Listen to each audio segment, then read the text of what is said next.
महाराष्ट्र के नगर निकाय चुनावों में बीजेपी ने न सिर्फ जबरदस्त प्रदर्शन किया बल्कि इतिहास बदल कर रख दिया है। मुंबई की बीएमसी से लेकर पुणे, नागपुर, अमरावती जैसे प्रमुख शहरों में बीजेपी और उसके पार्टनर्स ने जबरदस्त जीत हासिल की है। आज बीजेपी ने एक नया इतिहास लिखा है। पहली बार मुंबई में मेयर बीजेपी का होने वाला है। बीजेपी अकेले सबसे बड़ी पार्टी बनकर उभर रही है और आश्चर्य नहीं कि वो बहुमत के आंकड़े के बहुत करीब पहुंच जाए। इसी के साथ बीएमसी पर ठाकरे परिवार का 3 दशक से जो प्रभुत्व चला आ रहा था, जो दबदबा चला आ रहा था, वो अब खत्म हो गया है। दोनों चचेरे भाई इन चुनावों को देखते हुए एक हुए, लेकिन जनता पर इसका असर नहीं हुआ। कुछ साख बची है ठाकरे परिवार की, लेकिन वो बात नहीं रही जो बाला साहब ठाकरे के जमाने में हुआ करती थी। इन चुनावों में 60% से ज्यादा सीटें जीतकर बीजेपी और उसके साथियों ने एक तरीके से साबित कर दिया कि पिछली बार विधानसभा में मिली ऐतिहासिक जीत कोई तुक्का नहीं थी। महाराष्ट्र में बीजेपी के विजय के इन क्षणों में कुछ सवाल अब साफ तौर पर उभर कर सामने आ गए हैं, जिन पर कई दिनों तक चर्चाएं होती रहेंगी, विश्लेषण होता रहेगा। सवाल पूछे जा रहे हैं जैसे कि क्या मोदी मैजिक का वाकई में विपक्ष के पास कोई तोड़ अब नहीं बचा है? सवाल यह भी क्या देवेंद्र फडणवीस ने फिर साबित कर दिया कि महाराष्ट्र की जमीनी राजनीति में उनकी पकड़ सबसे ज्यादा मजबूत है। महाराष्ट्र के सबसे कद्दावर नेता के तौर पर इस नए दौर में देवा भाऊ निकलकर सामने आ गए हैं। देवेंद्र फडणवीस को देवा भाऊ कहा जा रहा है और देवेंद्र फडणवीस ने न सिर्फ पूरी रणनीति बनाई बल्कि पूरा कैंपेन भी देवेंद्र फडणवीस पे ही आधारित रहा। इस बार कोई बीजेपी का बड़ा नेता किसी भी जगह पे प्रचार करने इन म्युनिसिपल कॉर्पोरेशन चुनावों में कहीं नहीं गया। ना पीएम गए, ना एचएम गए, ना कोई और मुख्यमंत्री गया। एक और सवाल जो गूंज रहा है वो ये कि क्या राज और उद्धव ठाकरे साथ आकर भी मराठी वोटरों को अपने साथ नहीं जोड़ पाए? क्या मराठी वोटर का मोह दूर हो गया है, या उत्तर भारतीयों की तादाद इतनी बढ़ गई है मुंबई जैसी जगह पर कि वो अब ठाकरे परिवार के साथ, खासकर एमएनएस के साथ एसोसिएट नहीं होना चाहते हैं? क्या मराठी बनाम गैर मराठी वाले एजेंडे का सीधा फायदा बीजेपी और उसके पार्टनर्स को मिला है? क्या बीजेपी के हिंदुत्व के एजेंडे के धार के आगे उद्धव और राज की सॉफ्ट पॉलिटिक्स बेदम साबित हुई है? क्या उत्तर भारतीयों और दक्षिण भारतीयों और गुजराती वोटर्स ने एकजुट होकर मोदी का ही सिर्फ साथ दिया और ठाकरे परिवार से दूरी बना ली? क्या विकास की सोच रखने वाले मुंबई के मतदाता ने इस बार बीएमसी में सत्ता परिवर्तन कराया है? आपके इस तरह के हर एक सवाल का जवाब बताएंगे, तलाशने की कोशिश करेंगे। अगले 1 घंटे में इस बड़े मुद्दे पर बहस करेंगे, चर्चा करेंगे। लेकिन सबसे पहले इस वक्त की बड़ी ब्रेकिंग न्यूज आपको दे देता हूं। मुंबई में पहली बार बीजेपी का मेयर, इस वक्त ये बड़ी खबर अब ये तय हो गया है कि बीजेपी का मेयर पहली बार बनेगा। बीएमसी में पहली बार बीजेपी को बहुमत मिलता हुआ बीजेपी गठबंधन को अब बीजेपी सबसे बड़ी पार्टी बनकर निकली है। 131 सीटें बीजेपी और शिवसेना शिंदे जो है उसको 131 सीटों पर वो आगे चल रही है और 3 सीटों पर सिर्फ शरद पवार की जो एनसीपी है वो दिखाई दे रही है। कांग्रेस 15 पर सिमटती हुई दिखाई दे रही है। यानी एक तरफा जीत, बड़ी जीत की ओर इस वक्त बीजेपी और उसका गठबंधन देवेंद्र फडणवीस और एकनाथ शिंदे की जोड़ी पहुंची है। इस बार चुनावों में पवार परिवार का ऑलमोस्ट खात्मा दिखाई दे रहा है, ठाकरे परिवार का खात्मा दिखाई दे रहा है और तो और कांग्रेस का खात्मा भी महाराष्ट्र में दिखाई दे रहा है। वो कांग्रेस जो लगातार 15 साल तक वहां पर अपनी सरकार चला चुकी है एनसीपी के साथ मिलकर, वहां पर अब बीजेपी का साम्राज्य स्थापित हो रहा है और उस साम्राज्य के सबसे बड़े चेहरे के तौर पर देवेंद्र फडणवीस निकलकर सामने आए। और इस बीच एक और बड़ी खबर आपको बता दें महाराष्ट्र निकाय चुनावों में, और वो है बीजेपी की बम्पर जीत। जी हां, 1230 सीटों पर बीजेपी आगे चल रही है। कुल जितने चुनाव हुए तो उनमें 1230 पर बीजेपी आगे चल रही है। शिवसेना 324 पर आगे चल रही है, शिवसेना शिंदे। एनसीपी को 145 पर बढ़त है। उद्धव ठाकरे की जो शिवसेना है उसको केवल 116 सीटों पर बढ़त है और कांग्रेस को सिर्फ 261 सीटें मिलती दिखाई दे रही है। एनसीपी शरद पवार को 30 सीटें मिल रही हैं। करीब 2800 से ज्यादा कुल सीटों पर चुनाव हुए। 29 महानगर पालिकाओं के उनमें से सबसे बड़ी पार्टी बनकर बीजेपी निकल रही है। 1200 से ज्यादा सीटें, 1230 सीटों पर वो आगे चल रही है। और जिस तरीके से देवेंद्र फडणवीस ने, आपको याद होगा कि जब उनको हटाया गया था मुख्यमंत्री पद से और उप मुख्यमंत्री बनाया था एकनाथ शिंदे की जब सरकार चल रही थी, उन दिनों में उन्होंने एक बड़ा मशहूर उनका एक कोट है, उनकी एक साउंड बाइट है जो शायद आपको याद ना हो। जिनको याद नहीं है उनको याद दिला देता हूं। कैसे कहा था कि समंदर हूं, लौट के वापस आता हूं। सुनते देवेंद्र फडणवीस के उसी तेवर को जो आज उन्होंने साबित कर दिया। मेरा पानी उतरता देख मेरे किनारे पर घर मत बसा लेना। मेरा पानी उतरता देख मेरे किनारे पर घर मत बसा लेना। मैं समंदर हूं, लौट कर वापस आऊंगा। मेरा पानी उतरता देख मेरे किनारे पर घर मत बसा लेना। मेरा पानी उतरता देख मेरे किनारे पर घर मत बसा लेना। मैं समंदर हूं, लौट कर वापस आऊंगा। मैं समंदर हूं, लौट कर वापस आऊंगा। और देवेंद्र फडणवीस बार बार लौट कर ये साबित कर रहे हैं, पहले मुख्यमंत्री बनने के बाद और अब ये बड़ी जीत हासिल करने के बाद, कि वाकई में उन्होंने जो कहा वो करके दिखा दिया। मेरे साथ आइए शुरुआत करते हैं चर्चा की, उन सवालों के जवाब तलाशते हैं। कुछ बड़े चेहरे हमारे साथ जुड़ रहे हैं, परिचय करा दूं। केशव उपाध्याय, प्रवक्ता बीजेपी, स्वागत है आपका। शायना एनसी, शिवसेना शिंदे की नेता, शायना जी आपका भी बहुत बहुत स्वागत है। प्रशांत पवार, मुख्य प्रवक्ता एनसीपी अजीत पवार के, आपका भी बहुत बहुत स्वागत है।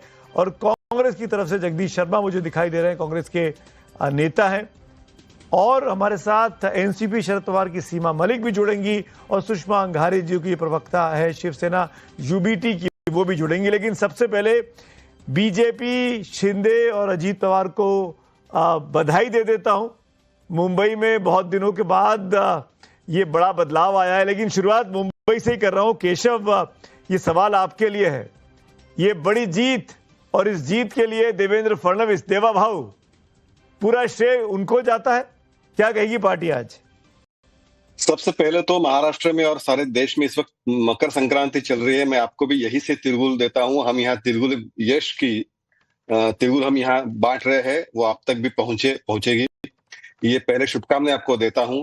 संक्रमण पीरियड चल रहा है, तो मुंबई में बहुत बड़ा संक्रमण इस वक्त हुआ है, जो सालों से एक प्रकार से एक ऐसा बोला जाता था कि एक करप्शन एक फैमिली बिजनेस, इस तरह से कॉरपोरेशन चलाया जाता था। वहां का एक सही जवाब मुंबई की जनता ने इस बहुत सालों के बाद विकास के लिए भारतीय जनता पार्टी को चुना है। ये निर्णय, ये स्वाभाविक है। हमारे देश के पंतप्रधान नरेंद्र मोदी जी ने पिछले 10 साल में जो विकास की राजनीति इस देश में शुरुआत की है, देवेंद्र जी उसको आगे बढ़ा रहे हैं और विकास की नई परिभाषा आज देवेंद्र फडणवीस बने हैं।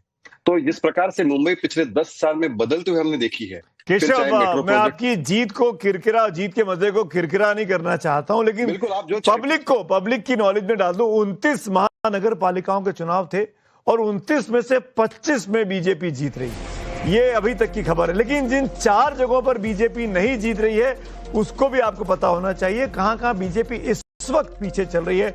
अभी ज्यादातर जगहों पर काउंटिंग इज ऑन, अभी काउंटिंग चल रही है।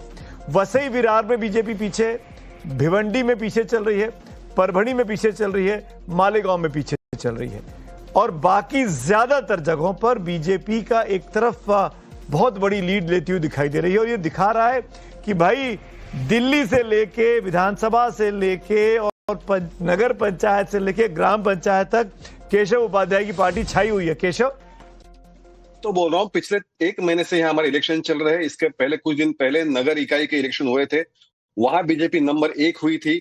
सबसे ज्यादा 130, 268 में से 130, 135 जिला नगराध्यक्ष बीजेपी के बने। उसके बाद ये महापालिका चुनाव हो रहे हैं। आज जो लगभग 2800 वार्ड है, 2800 में से 1400, 1500 वार्ड भारतीय जनता पार्टी ने, 51% का हमारा नारा था, वो नारा हमने अचीव किया। 51% नगर सेवक हमने चुन के लाए। सबसे ज्यादा बात है 25 महानगर पालिका में, उसमें से 12-13 कॉर्पोरेशन हम खुद के जीत रहे हैं। बीजेपी वन साइडेड जीत रही है और बाकी 10-12 जगह हम अलायंस पार्टनर जहां है, जहां शिवसेना है, कई राष्ट्रवादी है, तो इनके साथ हम जीत रहे हैं। शायना जी, जिस तरीके से केशव बात कर रहे हो, जो आंकड़े दिखाई दे रहे हैं, वो तो ये समझ में आ रहा है कि इस बार के चुनावों में पवार विकास की परिवार लहर जो है। कि सबसे बड़े क्षत्रप माने गए महाराष्ट्र के, वो ऑलमोस्ट खत्म हो रहे हैं। मैं पवार साहब के प्रवक्ता के सामने बोल रहा हूं, अजीत पवार के प्रवक्ता प्रशांत जी हमारे साथ बैठे हुए हैं, तब भी मैं ये हिमाकत करने की कोशिश कर रहा हूं। ठाकरे परिवार नेपथ्य में चला गया। शायना एनसी, क्या एकनाथ शिंदे साहब जिसकी आप रिप्रेजेंटेटिव यहां पे बैठी हुई हैं, आप भी अपने इलाके में कमजोर हुई हैं, आप भी मुंबई में कमजोर हुई हैं, इसका अफसोस तो नहीं हो रहा है कि बीजेपी के साथ रहकर कमजोर हो गए हम लोग? नमस्कार सबको। और सबसे पहले मैं तो ये कहूंगी कि महायुति को जनादेश मिला है। हम धन्यवाद देते हैं उस जनता को जिन्होंने सिर्फ प्रगति को स्वीकार किया। हमारे नेता एकनाथ जी शिंदे का स्ट्राइक रेट हमेशा रहा है। 20% वोट शेयर मिला है शिंदे सेना को, 34% बीजेपी को, और आज महायुति का महापौर जरूर मिलेगा मुझे। जी, लेकिन क्या परिवारों का प्रभुत्व खत्म होता जा रहा है? देवेंद्र फडणवीस आज की तारीख में महाराष्ट्र के सबसे बड़े नेता बन गए हैं। आप मानेंगे इस बात को जो केशव भाई बोल रहे थे?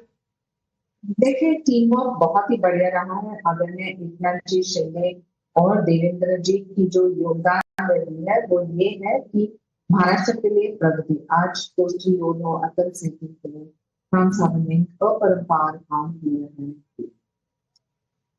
और मुझे लगता है कि ये आगे लेते हुए जनता की स्वीकारता एक ठिकाना ठीक है। 29 म्युनिसिपल कॉर्पोरेशन से देखने में। शायना जी, ऑडियो में प्रॉब्लम है, मैं ऑडियो को ठीक भी कर रहा था। In the mean time I would like to go to Prashant Pawar जो कि एनसीपी अजीत पवार के प्रवक्ता हैं। प्रशांत जी, शुभकामनाएं, बधाई, आपकी महायुति बहुत अच्छा कर रही है। पर मेरा सवाल थोड़ा सा आपको चुभ सकता है, और वो ये कि पुणे में क्या हो गया? वो तो आपका अपना इलाका था। मैं देवा भाऊ को, हमारे महाराष्ट्र के मुख्यमंत्री, उनका बहुत बहुत स्वागत करता हूँ। उन्होंने काफी मेहनत ली है। वैसे आप जैसा बोल रहे कि पुणे में हमको क्या हो गया, पुणे में अजीत दादा ने बहुत मेहनत की, पिंपरी चिंचवड़ में भी मेहनत की। उन्होंने जो एजेंडा दिए थे पब्लिक के सामने रखा था कि पानी का हो गया, रोड का हो गया, मेट्रो का हो गया, तो ठीक है, लोगों ने नहीं एक्सेप्ट किया। लेकिन ऐसा भी नहीं हुआ कि हम पूरा साफ हो गए, ऐसी बात नहीं है। फिर हम चलेंगे। नहीं, मतलब आपको लगता नहीं है प्रशांत बाबू कि अगर आप बीजेपी के साथ रहते तो ज्यादा भला होता, बजाय आपस में गठबंधन करने के? परिवार के साथ चले गए, आप शरद पवार के साथ चले आज गए। भी है ना, महाराष्ट्र में हम लोग युति में ही है, हम युति में रहेंगे। नहीं, हम तो युति थोड़ी तो महाराष्ट्र की बात, मैं पुणे की बात कर रहा हूँ। पुणे में अगर आप बीजेपी के साथ रहते तो ज्यादा फायदे में रहते आज। नहीं, स्थानीय मुद्दा था। स्थानीय मुद्दा में जो जो हमको अजीत दादा को लगा कि यहाँ पे जो भी कुछ करप्शन हुआ, जैसा भी हुआ है, तो वो उनने सोचे थे कि इसमें अपने को ज्यादा ये मिलेगा। फिर हमारे कुछ कार्यकर्ता पदाधिकारियों ने बोला कि मिलके लड़ेंगे। हमने वो भी एक प्रयोग करके देखा है। तो जो भी हमको मिला है वो ठीक है। तो जो प्रयोग आपने किया प्रशांत बाबू, वो तो फ्लॉप हो गया। तो अभी ये गठबंधन तो नहीं होगा ना चाचा भतीजे का? फ्लॉप का अभी तो फिर से जिला परिषद के वगैरह इलेक्शन है ना, इमीडिएट ही है। हाँ, उसमें आपको बहुत कुछ अलग दिखने मिलेगा। वो तो अभी कल 26 तारीख से उसके भी फॉर्म वगैरह भरना है। तो और वो सब उसमें भी आप लोग साथ में रहेंगे चाचा भतीजे?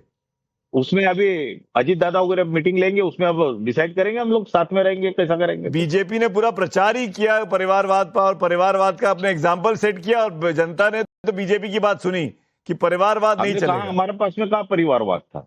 सिर्फ अजीत दादा और माननीय पवार साहब, ये परिवारवाद बोले तो हमने कोई परिवार के लोगों को टिकट दिया, ऐसा भी कुछ नहीं था। अरे परिवार के नाम पर ही तो एक हुए, परिवार के नाम पर ही जॉइंट मैनिफेस्टो आया।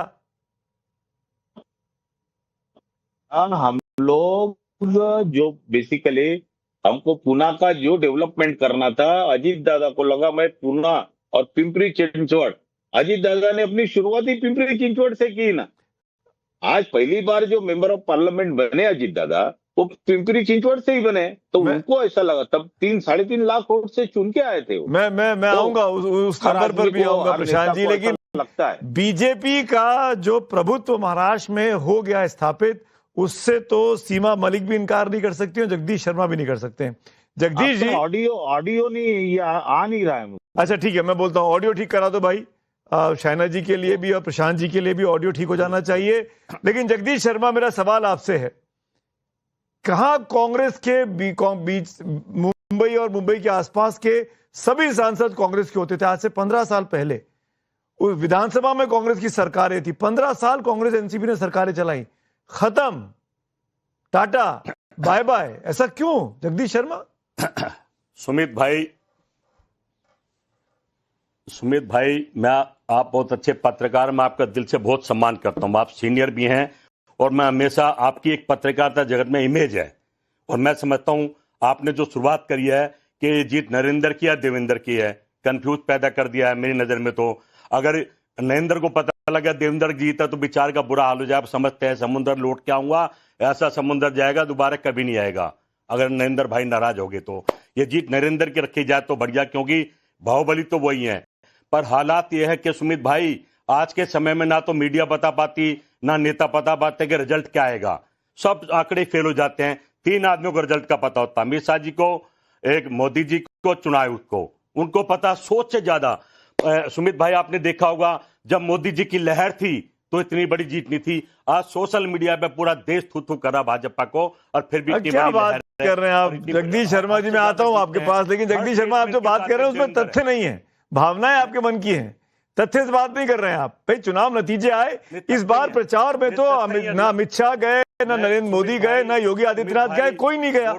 ये तो म्युनिसिपल चुनाव चल रहे थे, देवेंद्र फडणवीस के नाम पे चुनाव लड़ा गया पूरी तरीके से बीजेपी ने। मैं आता हूं जगदीश शर्मा, मैं केशव भाई, मैं आता हूं। मेरे साथ संजय निरुपम जी जुड़ गए हैं। संजय निरुपम वरिष्ठ नेता हैं एकनाथ शिंदे की पार्टी शिवसेना के। बहुत बहुत स्वागत है आपका संजय जी। संजय जी, एक पॉलिटिकल स्टूडेंट होने के नाते, राजनीति के छात्र होने के नाते सवाल पूछ रहा हूं मैं आपसे, प्रवक्ता की तरह बात मत करिएगा। क्या आप मानेंगे आज की तारीख में, इस वक्त जब मैं आपसे बात कर रहा हूं टाइम्स नाउ नव भारत पे, कि देवेंद्र फडणवीस इस वक्त महाराष्ट्र के सबसे बड़े नेता बन गए? जी हां, इससे इनकार नहीं किया जा सकता। देवेंद्र फडणवीस जी महाराष्ट्र के मुख्यमंत्री हैं और उनके नेतृत्व में भारतीय जनता पार्टी पूरे महाराष्ट्र में अलग अलग चुनाव लड़ती है और उनका ही चेहरा बीजेपी सामने रखती है। तो ठीक है, जो सेंट्रल लेवल के जो लीडरशिप है, आदरणीय प्रधानमंत्री श्री नरेंद्र मोदी जी, अमित शाह जी और पूरी बीजेपी तो रहती है, लेकिन जो स्टेट का फेस होता है वो महत्वपूर्ण होता है। तो इस नाते मैं नहीं इस बात से इनकार कर रहा हूं कि फडणवीस जी के, मैं इसलिए आपसे पूछा संजय भाई, इमरजेंस में 29 में से 25 महानगर पालिकाओं में बीजेपी जीत रही है। देवेंद्र फडणवीस के आसपास पूरा कैंपेन बना, ना प्रधानमंत्री गए, ना गृह मंत्री गए, ना पार्टी अध्यक्ष गए, ना कोई मुख्यमंत्री गया, ना योगी आदित्यनाथ, कोई भी नहीं गया। तो देवेंद्र फडणवीस ने पूरा प्लान किया, पूरा चुनाव लड़ा, पूरा अपने ऊपर, अपने कामकाज के ऊपर निर्धारित किया और उसका फायदा आज मिल रहा है कि बीजेपी को इतनी बड़ी जीत मिल रही है। पहली बार मुंबई जैसे आपके अपने शहर में, जहां के आप खुद नेता हैं, सांसद हैं, विधायक रहे, वहां पर बीजेपी का मेयर होने वाला है। इसको आप कैसे देखते हैं? ये बहुत बड़ी उपलब्धि है। एक अरसे से यहां पर मैं कह सकता हूं कि 1985 के बाद से लगातार शिवसेना एक समझ लीजिए कि मुंबई की राजनीति के सेंटर में रही है, जो अनडिवाइडेड शिवसेना थी। आज भारतीय जनता पार्टी उनके पीछे, उनके साथ अलायंस करके किसी तरह से बीजेपी और शिवसेना की सरकार आती रहती थी, लेकिन आज हालात ये हैं कि बीजेपी मुंबई में एक सबसे बड़े दल के रूप में उभर करके आई है। हाँ, जब बीजेपी सबसे बड़े दल के रूप में उभर कर आ रही है, तब निश्चित तौर पर हमारी शिवसेना, शिंदे साहब के नेतृत्व की जो शिवसेना है, उस शिवसेना ने भी उनके साथ अलायंस किया और कहीं ना कहीं हमारा भी बहुत बड़ा योगदान है। लेकिन जहां तक चेहरे की बात है, जहां तक स्ट्रेटेजी की बात है, रणनीति की बात है, तो निश्चित तौर पर फडणवीस जी एक बहुत अच्छे ओरेटर हैं, बहुत अच्छे रणनीतिकार हैं और उनके चेहरे पर मुंबई के लोगों ने वोट तो दिया है, इस बात को स्वीकार करना चाहिए। आपके अपने इलाके, जो कि शिंदे साहब का इलाका है ठाणे में, वहां पर भी उतने मजबूत आप लोग नहीं दिखाई दिए इस बार, क्यों? देखिए, ऐसा है कि ठाणे तो प्रारंभ से ही शिवसेना का गढ़ रहा है और वहां से उद्धव ठाकरे या राज ठाकरे या ठाकरे के नाम पे जो वोट थे, उन वोटों में घुस करके शिंदे जी जो लगातार अपना एक वर्चस्व बना रहे थे, उस वर्चस्व को बनाने में थोड़ा वक्त लगता। और उस वक्त के साथ साथ धीरे धीरे आज शिंदे जी शिवसेना के एक नंबर के सर्वोच्च नेता करके ठाणे, कल्याण, डोंबिवली, उल्लासनगर इन क्षेत्रों में उभर करके आए हैं।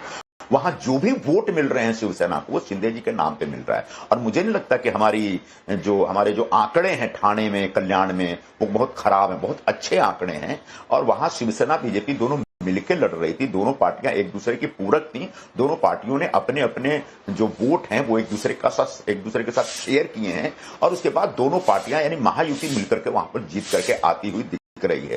तो शिंदे साहब के नेतृत्व बहुत अच्छे ढंग से निखर कर ठाणे डिस्ट्रिक्ट में और ठाणे के आसपास के इलाकों में निकल कर आया है। मैं मुंबई की स्पेसिफिकली बात करूं, बीएमसी की फीडबैक जो जानकारी है जी, मैं अगर बीएमसी की बात करूं तो आपकी पार्टी करीब शिवसेना शिंदे जो है वो 30, 32, 33, 34 सीटें जीतती हुई दिखाई दे रही है अभी तक, जब मैं आपसे बात कर रहा हूं।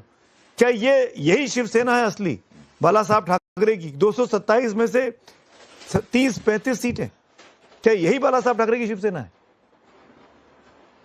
देखिए इसके पार जाकर के हम कुछ चर्चा करते हैं। मुंबई में एक अरसे से एक भाषा के नाम पे, जाति के नाम पे, प्रांत के नाम पे राजनीति होती रहती थी और चुनावों में वही मुद्दे होते थे। इस चुनाव में भी वही मुद्दा था और दोनों ठाकरे भाइयों ने इसी को मुद्दा बनाने की कोशिश की थी। लेकिन फडणवीस जी और एकनाथ शिंदे जी ने दोनों ने मिलकर के मुंबई में चुनाव का जो एजेंडा बनाया वो विकास का एजेंडा बनाया। पिछले 4 वर्षों से शिंदे साहब 2.5 साल मुख्यमंत्री थे, उसके बाद अभी फडणवीस जी मुख्यमंत्री हैं। इन दोनों ने मिलकर के मुंबई में जो डेवलपमेंट का एक नया जो आयाम क्रिएट किया है वह आज मुंबई के लोगों को दिख रहा है। जब शिंदे साहब मुख्यमंत्री थे तो मुंबई में एक इंटरनल रोड जितने भी हैं सबको कंक्रीट करने का उन्होंने प्लान शुरू किया और इसके पीछे उद्देश्य यही था कि जो पॉटहोल्स हर बारिश में दिखते हैं मुंबई में वो बंद हो जाए। लगभग 70% मुंबई के रास्ते कंक्रीटाइज हो गए, 25-30% रह गए, वो भी हो जाएंगे। जिस तरीके से मेट्रो का जाल भी आने में फडणवीस जी ने, शिंदे जी ने एक बड़ी भूमिका निभाई वो मुंबई के लोगों को दिख रहा है। कोस्टल रोड तो समझ लीजिए कि इंटरनेशनल लेवल का एक इंफ्रास्ट्रक्चर प्रोजेक्ट है। हाउसिंग सेक्टर में जबरदस्त क्रांति हो रही है। तो यह सब देख करके मुंबई के लोगों ने जो पुराना पैटर्न था, जो पुराने जो नारे थे, उन सारे नारों को रिजेक्ट करते हुए शिवसेना और बीजेपी के अलायंस को एक बहुत बड़ी ताकत दी है।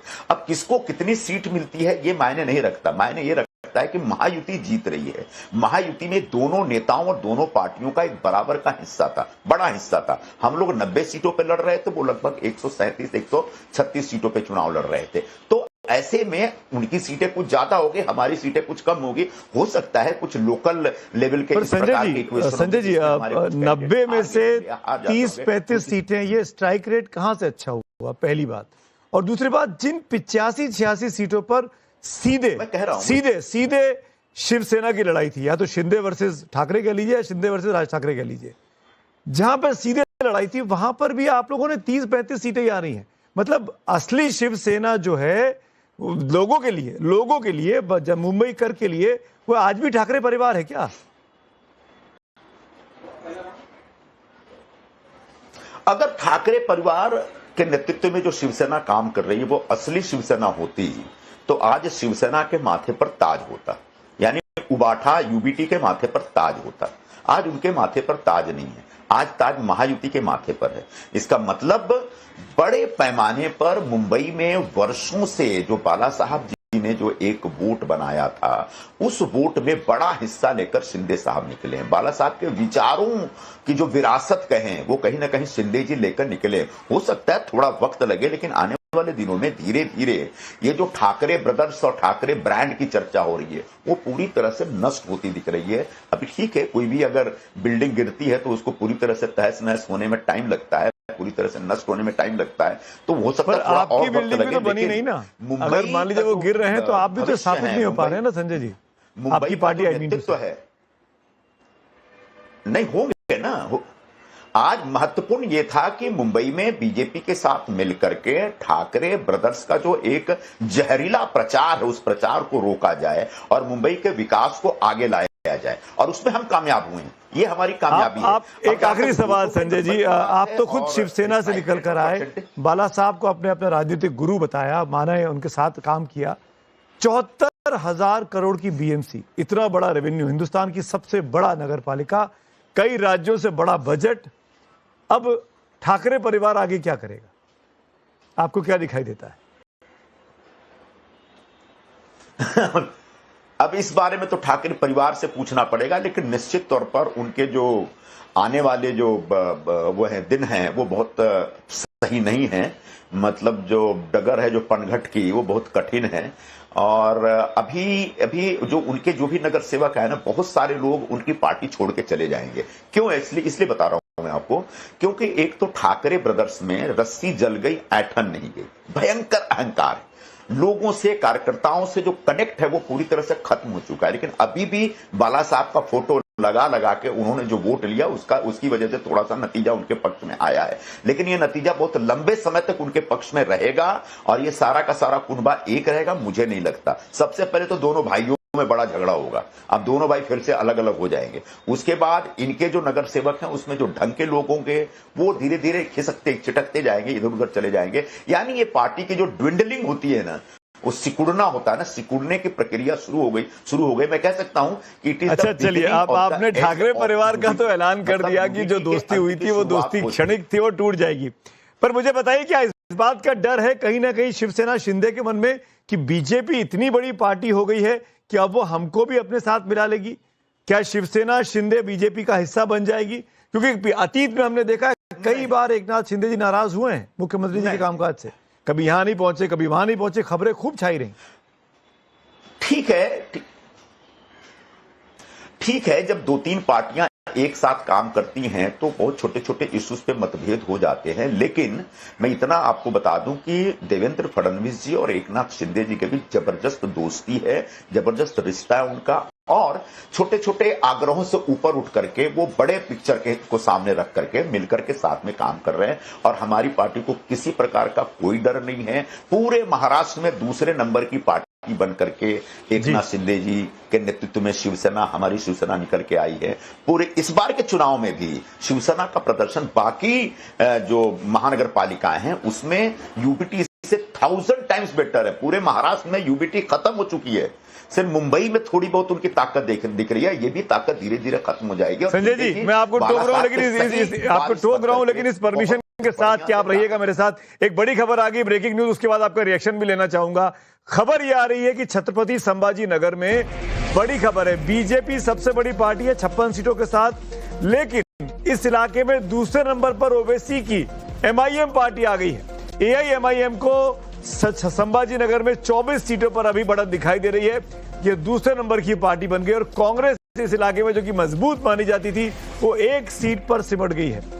छत्रपति संभाजी नगर में असदुद्दीन ओवैसी, यानी जो भाईजान के तौर पे जाने गए, उन्होंने खेल कर दिया है। कांग्रेस के लिए, एनसीपी के लिए अच्छी खबर नहीं आ रही उस इलाके से। एक रिएक्शन लेना चाहूंगा मैं संजय निरुपम आपका। असदुद्दीन ओवैसी का बढ़ता प्रभाव महाराष्ट्र में, इसको आप कैसे अपने लिए सियासी तौर पर फायदेमंद देख रहे हैं?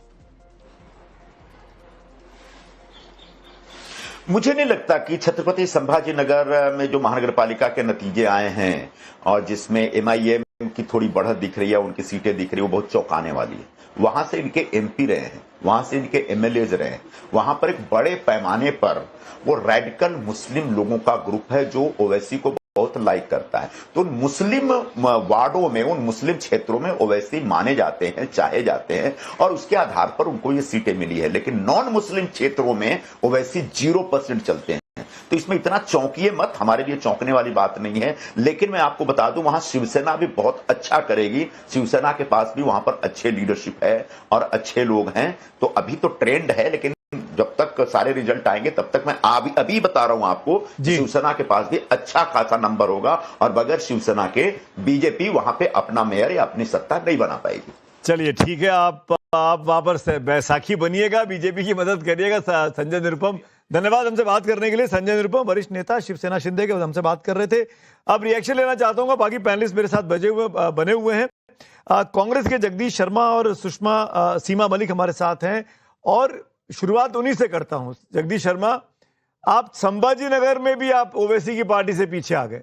यहां तो नरेंद्र मोदी थे नहीं, यहां तो देवेंद्र फडणवीस थे नहीं, इस इलाके में क्या हो गया आपको?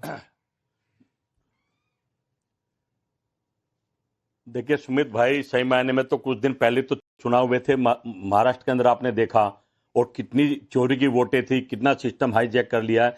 अब चुनाव का कोई मतलब नहीं है। आप महाराष्ट्र के नहीं, हर जहां मर्जी देख ले, दिल्ली, मध्य प्रदेश, बिहार, बंगाल भी, इनको जीतना है।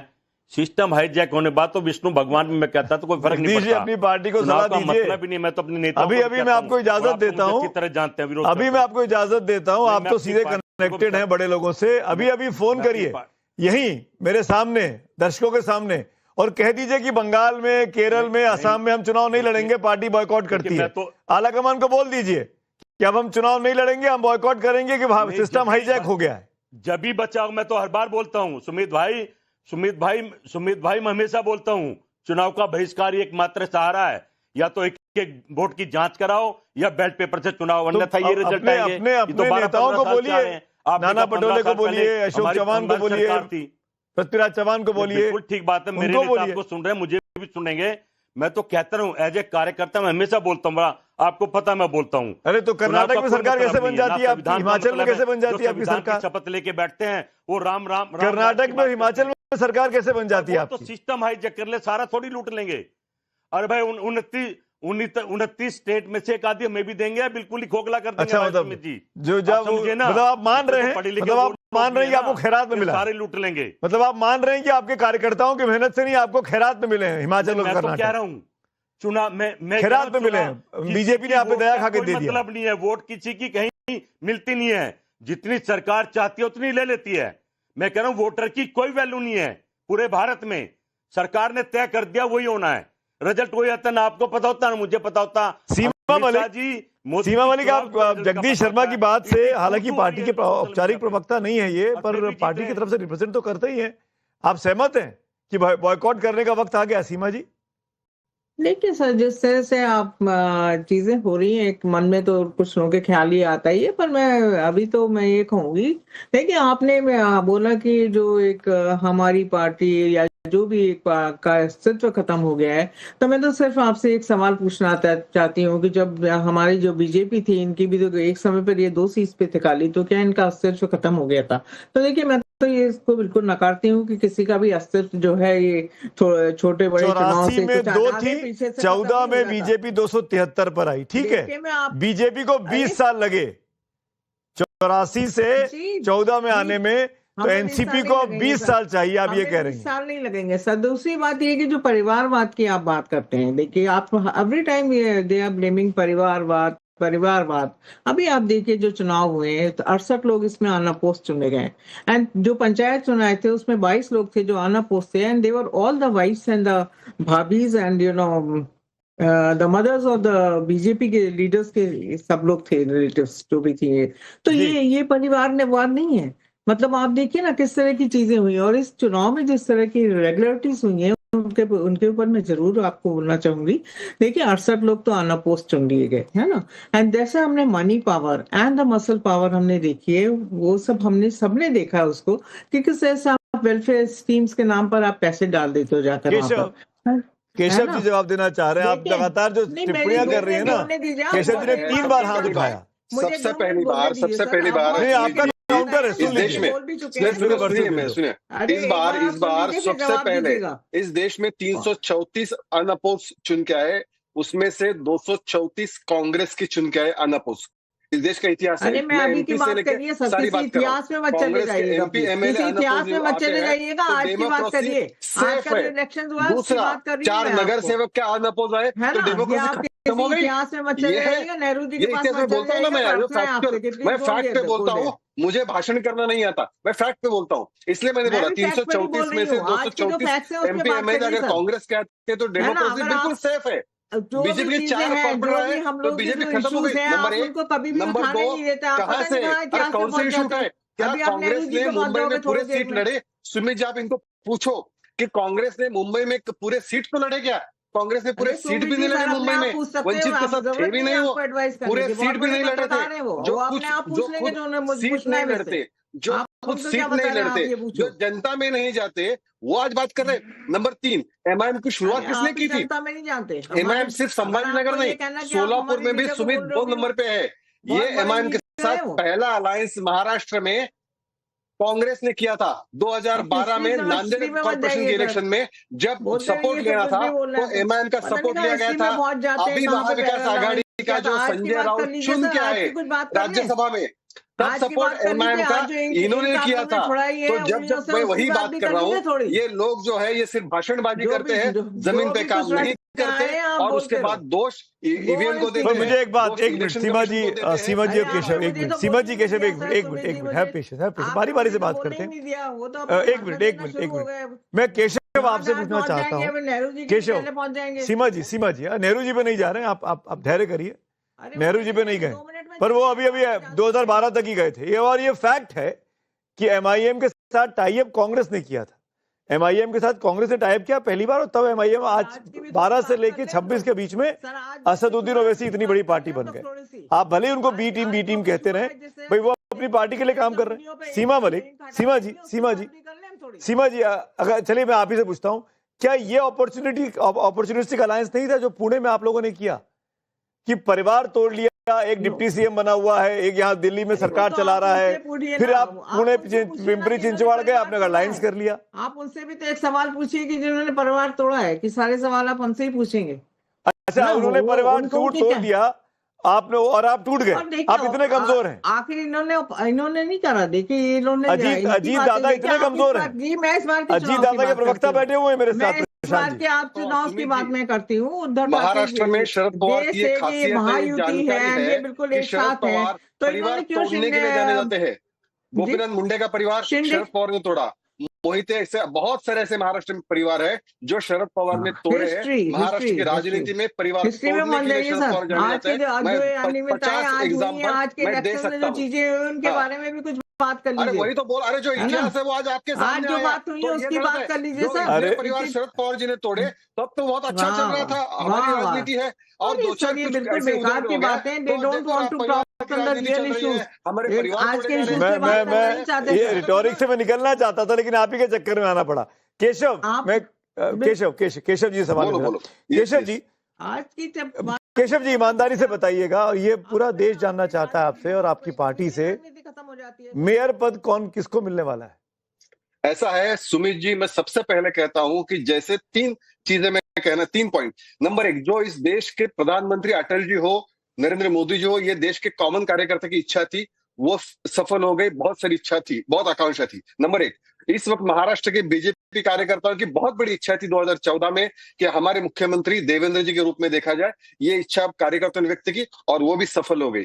आज मुंबई के, हम सालों से मुंबई में लड़ रहे, 40 साल से यहाँ हम सत्ता में कभी आ नहीं पाए, आए तो बहुत छोटी सत्ता में हम थे। आज हमारे कार्यकर्ताओं की भावना भी यही है कि मुंबई का इतने पहली बार एक रिकॉर्ड भी आज हुआ है, वो भी मैं बताऊंगा। मुंबई में पहली बार भारतीय जनता पार्टी का महापौर बने, ये हमारे सारे कार्यकर्ताओं की उम्मीद है और मुझे विश्वास है हम बहुत करीब है उस पर। आप जिस रिकॉर्ड की बात कर रहे हैं, दर्शकों को बता दूं, तस्वीरें लाइव चल रही है मुंबई के बीजेपी दफ्तर की, और वहां पे कुछ ही देर में मुख्यमंत्री देवेंद्र फडणवीस एक विजयी परेड के साथ पहुंचने वाले हैं। विक्ट्री परेड होगी और देवेंद्र फडणवीस, देवेंद्र भाऊ जिसको कहा जा रहा है, वो सबसे बड़े हीरो बनकर निकल के आए इस चुनाव में। जिस रिकॉर्ड की आप केशव बात कर रहे थे, वो 100+ का मार्क है, सबसे बड़ा नंबर, या कुछ और? नहीं, एक रिकॉर्ड आज तक मुंबई का इतिहास है। मुंबई में मुख्यमंत्री कोई भी हो, मुंबई उसको कभी नहीं मिली। मुंबई हमेशा शिवसेना के पास रही थी, वहां के एक साथ शिवसेना थी, और मुंबई में मुख्यमंत्री कोई भी हो, लेकिन 3 बार लगातार 100 से ज्यादा एमएलए, 3 बार सत्ता, और फिर मुंबई महापालिका भी जीतना, यह पहला रिकॉर्ड पहली बार देवेंद्र जी के नाम पे हुआ है, देवा भाऊ के नाम पे हुआ है। ये रिकॉर्ड आज नया हुआ है। तो देवा भाऊ man of the match, man of the tournament सब बोल रहे हैं, पूरा हिंदुस्तान बोलेगा, कल सुबह अखबारों में वही छपा होगा। अरे भाई, मेयर का नाम तो बता दीजिए, जहां से मेरा सवाल है। नहीं, सवाल मैं वही बोल रहा हूँ कि भारतीय जनता पार्टी और ये महायुति हम लड़ रहे हैं, हमारे नेता एक साथ बैठेंगे, हम हमारे उस पद जो हमारी इच्छा। अच्छा, 5 नाम बता दीजिए, हमारी महत्वाकांक्षा 5 नाम, आपका काम आसान कर दे रहा हूँ। नहीं केशव भाई, 5 नाम बता दीजिए। नहीं, ऐसा है, पार्लियामेंट्री बोर्ड डिसाइड करता है, बीजेपी नेता डिसाइड करते हैं, मैं उसमें यहाँ उसको अधिकारी नहीं मेरा, लेकिन हम हमारे सपने से 1 पाउंड बिल्कुल, हम बिल्कुल नजदीक है, इतना मैं बोल सकता हूँ। ठीक है, अतुल सिंह मेरे साथ, मेरे सहयोगी जुड़ गए। एक बार मुंबई चलते हैं, वो बीजेपी दफ्तर का माहौल दिखा देते हैं। अतुल मेरे साथ हैं। अतुल, बीजेपी दफ्तर में सेलिब्रेशंस, कुछ ही देर में मुख्यमंत्री पहुंचने वाले हैं, देवा भाऊ का जलवा दिखाई दे रहा है पूरे मुंबई में। भाई सबके मन में यही सवाल है, 74,000 करोड़ की बीएमसी का मेयर कौन? कोई नाम है आपके पास? जी देखिए, आपको सीधे तस्वीरें जश्न की दिखा देते हैं। इस समय आ चुके हैं मुख्यमंत्री और सबके लाडले देवा भाऊ देवेंद्र फडणवीस। आपको इस समय सीधे तस्वीरों में दिखाई दे रहे हैं। उनका काफिला एंट्री कर चुका है और किस कदर ढोल ताशे यहाँ पर बज रहे हैं, आप उसी से अंदाजा लगा लीजिए कि किस तरीके का यहाँ पर माहौल है। देवा भाऊ यानी देवेंद्र फडणवीस ने दावा किया था कि वो जो है 29 में से 27 महानगर पालिका में उनकी सत्ता आएगी, महायुति की सत्ता आएगी, और वो होता हुआ फिलहाल दिखाई दे रहा है। जहां तक बीएमसी कहा जाता है, बीएमसी में जिसका राज रहेगा वो महाराष्ट्र पर राज करेगा। फिलहाल बीएमसी पर भगवा फहराता हुआ दिखाई दे रहा है। देवेंद्र फडणवीस खुद यहाँ पर इस समय पहुंचे हुए हैं और जो बातें उनकी तरफ से कही गई थी, पार्टी का जो दावा था, वो होता हुआ दिखाई दे रहा है। लगातार ढोल ताशे यहाँ पर बज रहे हैं, मिठाइयाँ बट रही थी। इनके आने के पहले यहाँ पर पटाखे फोड़े जा रहे थे। मुख्यमंत्री देवेंद्र फडणवीस नागपुर में थे, लेकिन जैसे ही बीएमसी का जो रिजल्ट है लगभग रुझानों में जो क्लियर होना शुरू हुआ था, उसके बाद ही वो वहां से निकलने के बाद अब बीजेपी के मुंबई के हेडक्वार्टर्स पहुंच चुके हैं। महाराष्ट्र बीजेपी का जो हेडक्वार्टर है वो आप यहाँ पर लाइव तस्वीरें देख रहे हैं। देवेंद्र फडणवीस सामने जो मंच बना हुआ है इस समय पार्टी ऑफिस के ठीक बाहर, वहां पर आ गए हैं। वहीं दूसरी तरफ अगर आप देखें तो पटाखे फोड़े जा रहे हैं कार्यकर्ताओं की तरफ से। एक यहाँ पर आप कह सकते हैं मिनी दिवाली और मिनी जो है होली इस समय मनाई जा रही है बीजेपी के हेडक्वार्टर्स में। बीजेपी का जो स्टेट ऑफिस है वहां पर लगातार पटाखे फोड़े जा रहे हैं, ढोल नगाड़े बज रहे हैं, कार्यकर्ताओं का जोश एकदम हाई है। और ये बात माना जा रहा था, जो हिंदुत्व, कट्टर हिंदुत्व की जो एक लाइन लेकर पार्टी चल रही थी, उसका कहीं ना कहीं एक एडवांटेज पार्टी को मिलेगा और वही होता हुआ दिखाई दिया। 20 साल बाद ठाकरे ब्रांड एक साथ आया तो भाई साथ में आए तो, लेकिन ग्राउंड लेवल पर वो चीज, वो करिश्मा नहीं देखने को मिला। और जो माइक्रो इंजीनियरिंग कहते हैं कि छोटी सी छोटी बातों को लेकर जो डिटेल में एक स्ट्रैटेजी बनाई गई थी शिंदे के साथ, एकनाथ शिंदे की जो शिवसेना है उसके साथ, वो होता हुआ कार्यान्वित दिखाई दिया कि मराठी वोटर्स को जो ट्रिगर करने की कोशिश की गई, मराठी भाषा, मराठी अस्मिता और मराठी माणूस को लेकर जो एक कहीं ना कहीं भावनात्मक राज करने की कोशिश की गई थी, उसका असर होता हुआ नहीं दिखाई दिया। यहाँ पर के माहौल में आपको फिलहाल लाइव की तस्वीरें जो है वो दिखाने की कोशिश करता हूँ। मुख्यमंत्री देवेंद्र फडणवीस यहाँ पर पहुंच चुके हैं और मंच में देखिए उनके हाथों में वो विक्ट्री साइन दिखा रहे हैं। और रविंद्र जो चौहान है, महाराष्ट्र बीजेपी के अध्यक्ष हैं, वो इस समय जो बीजेपी का झंडा है उसे फहराते हुए नजर आ रहे हैं। बीजेपी के जितने भी आला नेता आज मुंबई में हैं, वो सभी यहाँ पर पहुंच चुके हैं। जश्न का माहौल है। आप देखिए किस तरीके से फूलों को जो बीजेपी का हेडक्वार्टर है उसे सजाया गया है। एक बड़ी जीत मानी जा रही थी। और जैसा कि आपने एक सवाल किया था, जो 100% का सवाल था कि मुंबई की सत्ता पे किसका मेयर बैठेगा, जैसे जैसे ही ट्रेन आने शुरू हो गए, हम आपको बता दें कि बीजेपी के जितने भी कार्यकर्ता थे अलग अलग लोकेशन पे, उनसे हम जब डायरेक्टली बात करके ये सवाल पूछ रहे थे कि बीएमसी पर मेयर किसका बैठेगा, तो उनका साफ तौर पर कहना था बीजेपी का सबसे ज्यादा सीट आ रही है तो बीजेपी का ही मेयर होगा। ये कार्यकर्ताओं की तरफ से मैसेज दे दिया गया है। तो इसी से पता लग सकता है कि जब ग्राउंड लेवल पर कार्यकर्ताओं को लेकर ये बात पूरी तरीके से क्लियर कर दी गई थी कि नंबर उनके पास ज्यादा है, सीट उनके पास ज्यादा है, अगर थोड़ा सा मेहनत किया गया तो नंबर उनके पास आ सकता है। और जो बीजेपी में जो बीजेपी की तरफ से एक लंबे समय से सपना देखा जा रहा था मुंबई की सत्ता पे अपना मेयर बैठाने का, वो पूरा हो जाएगा और होता हुआ फिलहाल वो नजर आ रहा है। अब यहाँ पर मुख्यमंत्री देवेंद्र फडणवीस खुद थोड़ी देर में संबोधित करने वाले हैं। आप लाइव तस्वीरें देख सकते हैं। जी अतुल, ये बात तो साबित हो गई कि देवेंद्र ही धुरंधर है भाई। देवेंद्र ही मुंबई के धुरंधर हैं और धुरंधर बनकर निकल आए देवेंद्र फडणवीस। इस तरह के पोस्टर भी मैंने बीजेपी दफ्तर के बाहर देखे। ये देखिए, विजयी माला पहनाई गई मुख्यमंत्री देवेंद्र फडणवीस को। साथ में बीजेपी के जो अध्यक्ष हैं महाराष्ट्र के रविंद्र चौहान, वो हमको दिखाई दे रहे हैं इन तस्वीरों में। साथ में आशीष शेलार, पंकजा मुंडे हमको किरीट सोमैया हमको दिखाई दिए। महाराष्ट्र के मुंबई के तमाम नेता बीजेपी दफ्तर में जश्न उल्लास मनाया जा रहा है, हर्षोल्लास का माहौल है। मुख्यमंत्री देवा भाऊ देवेंद्र फडणवीस इस चुनाव प्रचार के दौरान देवा भाऊ बनकर मशहूर हुए। सुनते हैं क्या भाषण हो रहा है।